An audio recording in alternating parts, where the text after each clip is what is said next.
How to change out some wheel bearing hub assemblies. First, what you're going to want to do is jack up the car.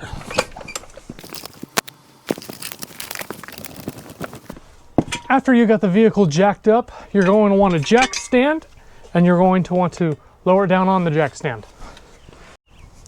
Jack stand in place. I have a little pad here so it doesn't sink super far into this mat. Jack is still in place. You can leave the jack as an extra contact point, or you can lower it down and remove the jack. Choice is yours. Today I'm going to be showing you on a 2004 Chevy Impala with the 3.4. How do you check to see if you have bad wheel bearings? Well, I'll show you. You're going to put one hand at noon and one hand at 6, just like this, top and bottom. And you're just going to push and pull. So push with your bottom hand and pull with your top hand, and do that back and forth. You shouldn't feel any movement in this whatsoever. This has, they start to a wheel bearing failure. It has just enough. So we can confidently say that these wheel bearings are bad. Next, we want to remove the wheel. 19 millimeter on that.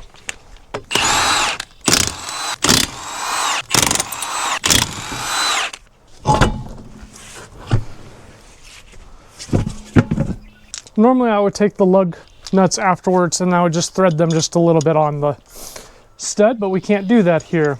So I'm going to put these off with the wheel. After you have the tire off your vehicle, you're going to want to remove your brake caliper, your rotor. We're going to want to remove your axle nut. We're going to want to remove your 2 knuckle bolts here and the 2 knuckle nuts. We're going to take those out and we're going to swing the whole knuckle down. At the back here, you have this caliper bolt here, which is a 15 millimeter. And at the bottom here, you have this bolt, which is also a 15 millimeter. That one came undone just nicely.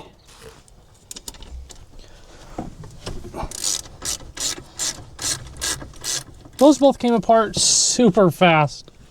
After you removed those 2 caliper bolts, just set them off to the side. After you've removed your 2 caliper bolts, let's just snake this guy right off here. And we don't want this just hanging by the brake line. So what we're going to do is we're going to use a bungee. We're going to utilize the strut.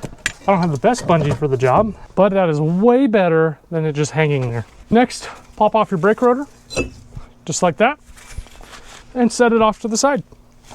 Now we would like to remove this axle nut, which is a 34 millimeter socket. After that has been removed, set the axle nut off to the side. The nuts are 21 millimeter, and to hold them into place, we're going to be using an 18 millimeter wrench here on this side, on the bolt head.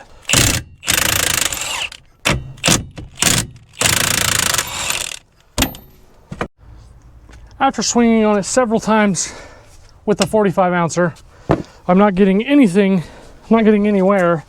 It does not want to work with me. So I'm going to use the 2-pounder, and I did have the nuts threaded on here. I do not want to mushroom out the bolts.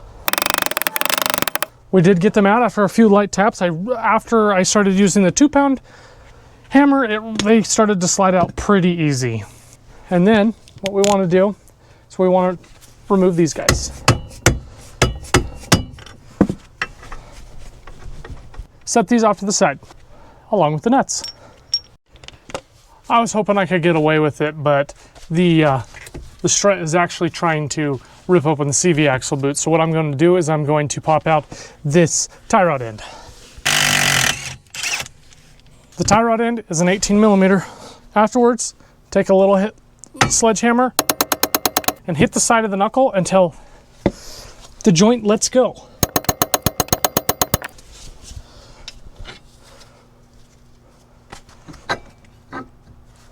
Okay, we have it far enough out at this point that we can get to the 3 nuts that are holding this in from behind. Behind the knuckle here, you have 3 13 millimeter bolts. Just pop those 3 out and then we'll be able to slide this hub right out.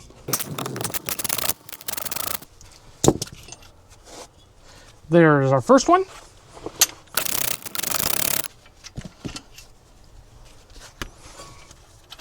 Now this hub should just pop right out. Then we're going to try and use this guy here. Do it on this other side.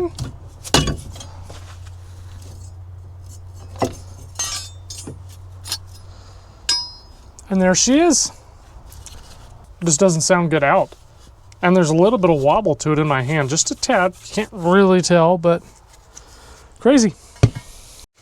Looking at the two hubs here, we have a non-ABS, which unfortunately, I bought this hub with ABS. I bought it with a VIN check, and I even checked the build sheet, and this is supposed to have ABS on it, but it does not. So the hub should still work.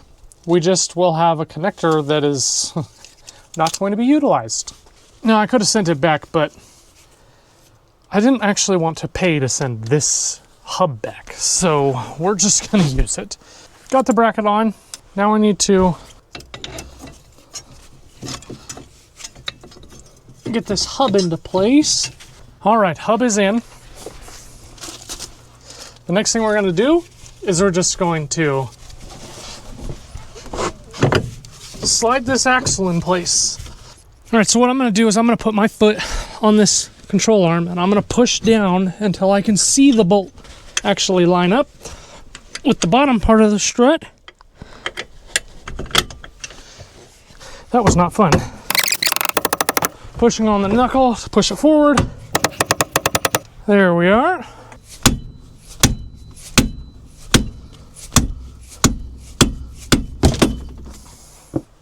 After you've got both the bolts in, let's bolt it up. I'll drop the torque here. I'm just going to put it on with the impact.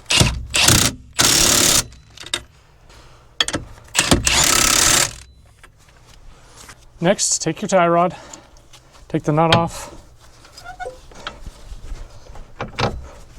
put it back into place. Remember, this is an 18 millimeter, 34 millimeter nut, axle nut. Now time to put the brake rotor and caliper back on.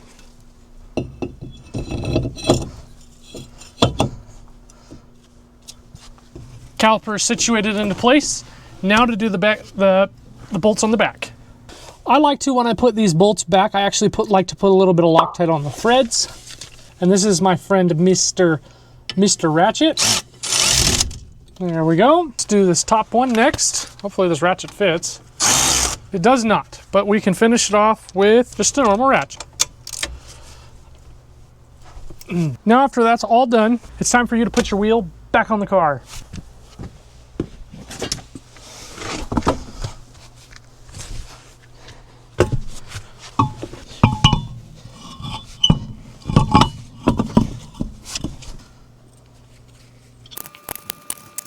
I do torque my wheels down. I am just cinching these up with my impact. The vehicle will be moving around my property, so I just need the wheels tightened up. After you've got your wheel on all nice and cozy, take your jack, remove your jack stand, lower the car down, and we're going to jump over to the other side. Here on the passenger side, same thing. Jack up the car, pull your jack out after you have lowered your jack down onto a jack stand, and let's pull that wheel off.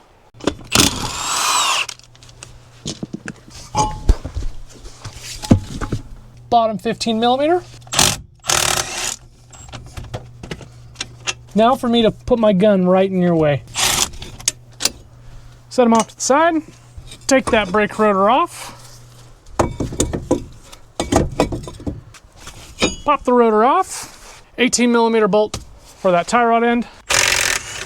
I like to leave the nut on, even though I'm not hitting it. I just like to leave the nut in place while I break one of these guys free. Now we're going to want to be careful because the boot is actually protruding past the knuckle, so try and make sure you hit pretty dead even. And we out. Since you're pulling these out, this is actually a really good time to take a look at your tie rod. So your inner tie rod, just quickly diverting. If your inner tie rod is actually in healthy shape, it can actually hold the outer tie rod up in place. Just like that. That is a good way. If you immediately break it loose and it just falls down like that, your inner tie rod is not in good shape. 34 millimeter. Perfect. Now these bolts were actually pressed in, so I'm gonna see if I can just pop them out with just the gun. Oh yeah, Not even a question about it.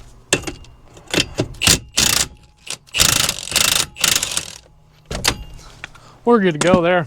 That one, that one's gonna need punched through, but set them both off to the side. This axle is feeling lonely, so we want to let the dead blow give it a visit. Just like that, it got knocked around just the way it wanted to.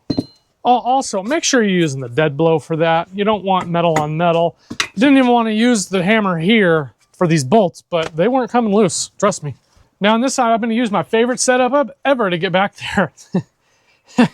This 5-inch extension with the wobbly end and this nano socket. Just like that. So I have a little bit of articulation there. My wife got me both of these. So, thanks, dear. All right, same thing here. Ooh, this one's just going to fall out. Yeah, look at that. We're in great shape. Who needs a good working knee, right?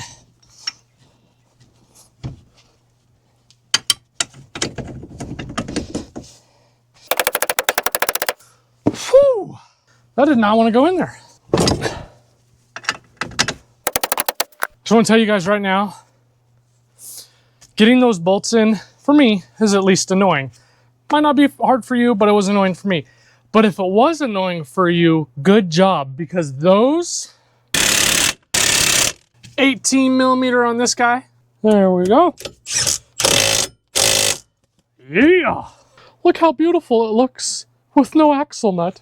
Who needs an axle nut anyways? Come on. We just need to do the brake, rotor, and caliper now. Hello, beautiful hub. Meet fugly rotor. Oh yeah. What a matchup that is. I'm sure that's exactly what you wanted to see in this video. Brand new hubs and ugly ass brakes. I'm here to provide. Oh yeah. Look at that. Somebody put the little screecher facing up and on the outside. That's supposed to be on the inside and down here. Oh well. Remember, you're going to want to put some Loctite on those, and we're going to want to just throw them in, all right? Look at this guy. It's a little wobbly socket. Oh, to the top. You won't be able to see the top because I'm in the way. Now it's done. Now, after you're done having all that fun, congratulations to you. All you got to do is put a wheel on. I mean, a wheel? That's no big deal.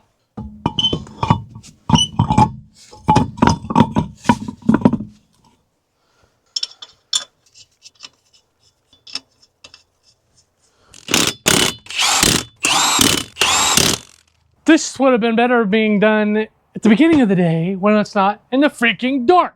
Anyways, and that is how you get hubs swapped on the 04 Impala.